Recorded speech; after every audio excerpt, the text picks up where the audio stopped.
بسم اللہ الرحمن الرحیم۔ السلام علیکم ورحمۃ اللہ وبرکاتہ۔ تناول اسلامک اسٹوڈیو سے خوش آمدید۔ اللہم صلی علی سیدنا و مولانا محمد وعلی آل سیدنا و مولانا محمد وبارک وسلم وصلی علیہ۔ معزز خواتین و حضرات، تناول اسلامک اسٹوڈیو سے خوش آمدید۔ آج جو وظیفہ ہم لے کر حاضر ہوئے ہیں وہ شعبان کے ایام کے ساتھ خاص ہے۔ تو شعبان کے مہینے کے اندر اللہ تبارک و تعالی سے مانگنا چاہیے، زیادہ سے زیادہ مانگنا چاہیے، اور یہ بہت اہم وظیفہ ہے۔ اسے آپ انتہائی توجہ اور عاجزی کے ساتھ کریں، اور یہ بڑے قیمتی دن ہیں، ان کے اندر یہ وظیفہ کریں۔ یہ مہینہ وہ مہینہ ہے جس میں انسانوں کی قسمت کے فیصلے ہوتے ہیں۔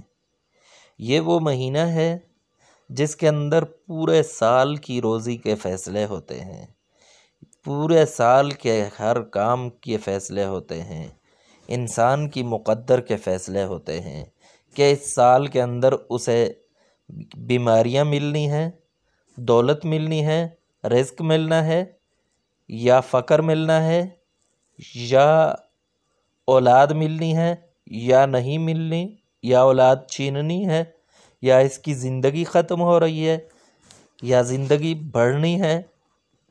جو کچھ بھی ہے وہ اس مہینے کے اندر فیصلے ہوتے ہیں۔ تو اس مہینے میں اپنے لیے فیصلے کروا لو، اللہ سے مانگ کر فیصلے کرواؤ۔ تو اب آتے ہیں وظیفے کی طرف۔ تو وظیفہ کیا کرنا ہے کہ انتہائی توجہ کے ساتھ یہ ان دنوں کے اندر 15 شعبان تک یہ تسبیح روزانہ کریں تو بہت اچھا ہے۔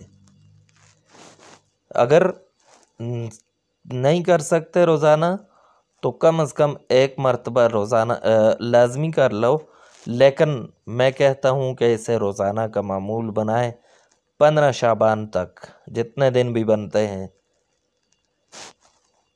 تو تسبیح یہ ہے کہ سب سے پہلے آپ نے درود شریف پڑھنا ہے، درود ابراہیمی جو نماز کے اندر پڑھتے ہیں وہ درود شریف پڑھنا ہے، اور درود شریف انتہائی توجہ کے ساتھ، انتہائی محبت کے ساتھ، جیسے آپ نبی پاک صلی اللہ علیہ وسلم کو تحفہ دے رہے ہیں، محبت کے ساتھ پھول پیش کر رہے ہیں، تو ایسے پڑھیں۔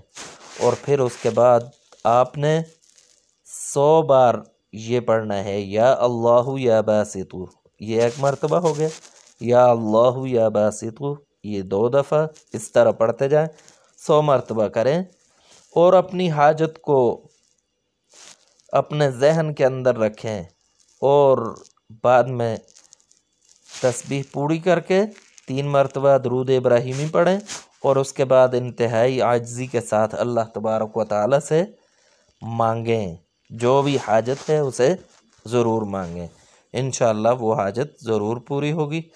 تو تناول اسلامک اسٹوڈیو سے آج کے لیے اتنا ہی۔ نیکسٹ ویڈیو میں انشاءاللہ دوبارہ حاضر ہوں گے۔ اجازت دیجیے، اللہ حافظ۔